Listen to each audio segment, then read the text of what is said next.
Christian Counsel by Fenelon. 14. In what manner we are to watch ourselves?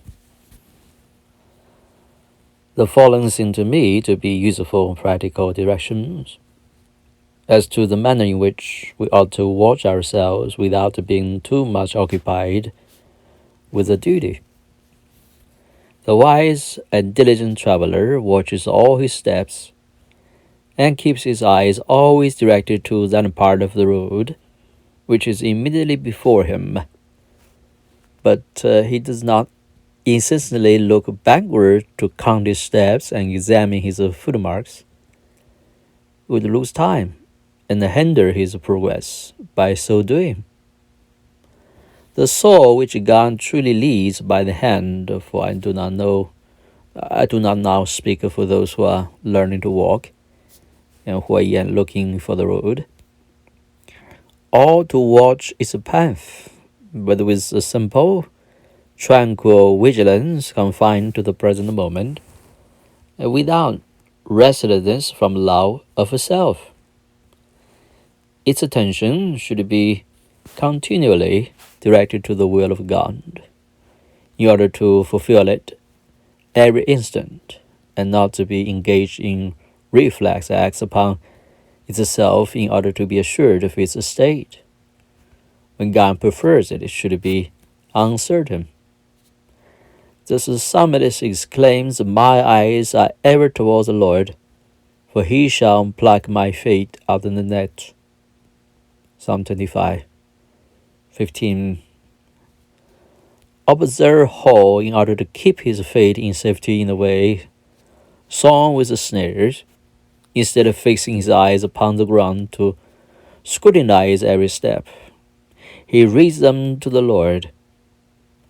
We never watch so diligently over ourselves as when we walk in the presence of God, as he commanded Abraham, and in fact, why should the end of all our vigilance to follow step by step the will of God, to follow step by step the will of God? He who conformed that in all things watches over himself and sanctifies himself in everything. If then we never lost sight of the presence of God, we should never cease to watch, and always with a simple, lovely, quiet, and disinterested vigilance, while on the other hand, the watchfulness which is the result of a desire to be assured of our state is harsh, restless, and full of self. We must walk not by our own light, but by that of God. We can't behold the holiness of God without feeling horror at the smallest of our transgressions.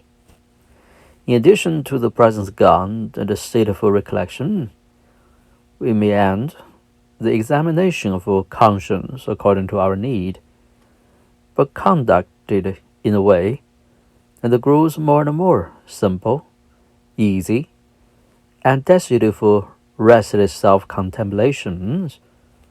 We examine ourselves not for our own satisfaction, but to conform to the advice we receive and to accomplish the will of God. In short, we abandon ourselves into the hands of God. And it's just as happy in knowing ourselves there, as we should be miserable if we were in our own. We desire to see nothing of what it pleases Him to conceal. As we love Him infinitely more than we do ourselves, we make an unconditional sacrifice ourselves to His good pleasure, desiring only to love Him and to forget ourselves. He who thus generously loses his soul shall find it again with eternal life.